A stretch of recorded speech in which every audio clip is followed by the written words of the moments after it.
আগামী পরশু শুক্রবার হাজারো ছাত্র জনতা নিয়ে গোপালগঞ্জকে স্বাধীন করার উদ্দেশ্যে লং মার্চ টু গোপালগঞ্জ ঘোষণা করছি।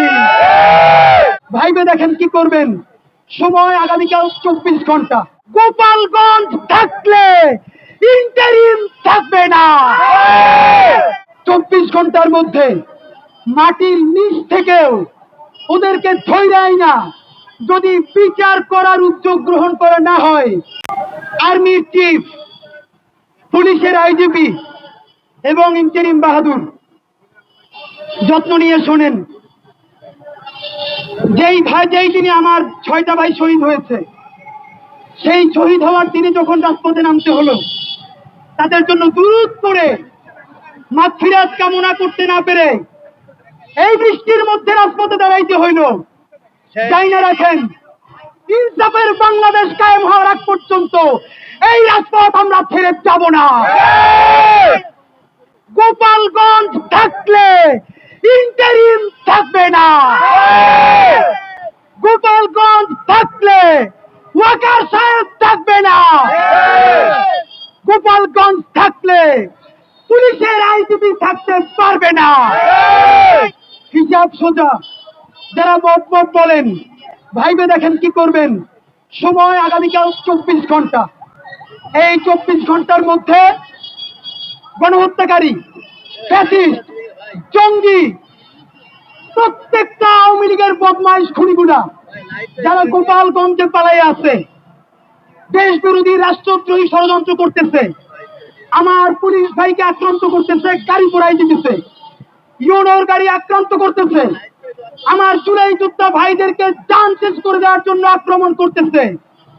24 ঘন্টার মধ্যে মাটির নিচ থেকেও ওদেরকে ধৈর্যই না যদি বিচার করার উদ্যোগ গ্রহণ করা না হয়, সন্ত্রাসীদের অভয়ারণ্য গোপালগঞ্জকে যদি ছাপা করা না হয়, আগামী 24 ঘন্টা পর মানে আগামী পরশু শুক্রবার হাজারো ছাত্র জনতা নিয়ে গোপালগঞ্জকে স্বাধীন করার উদ্দেশ্যে লং মার্চ টু গোপালগঞ্জ ঘোষণা করছি।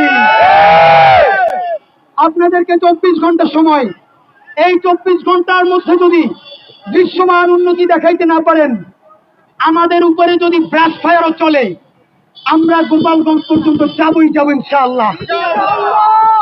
যদি পথিমধ্যে শহীদ হয়ে যাই, আল্লাহর কাছে যাব।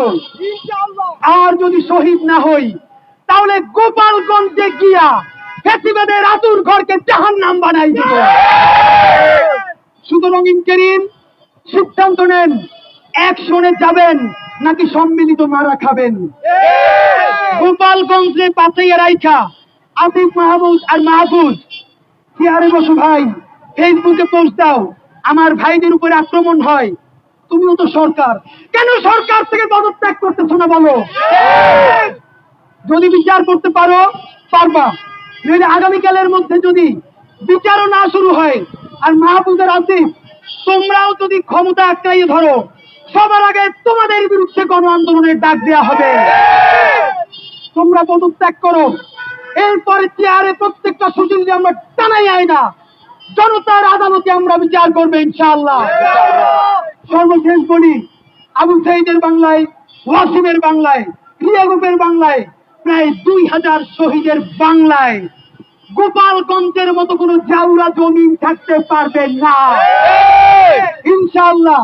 এই জমিনকে আমরা বিজয় করে সেখানে শুকরানা নামাজ পড়ে বাংলাদেশের স্বাধীনতার পতাকা উড়াই দিয়ে আসবো।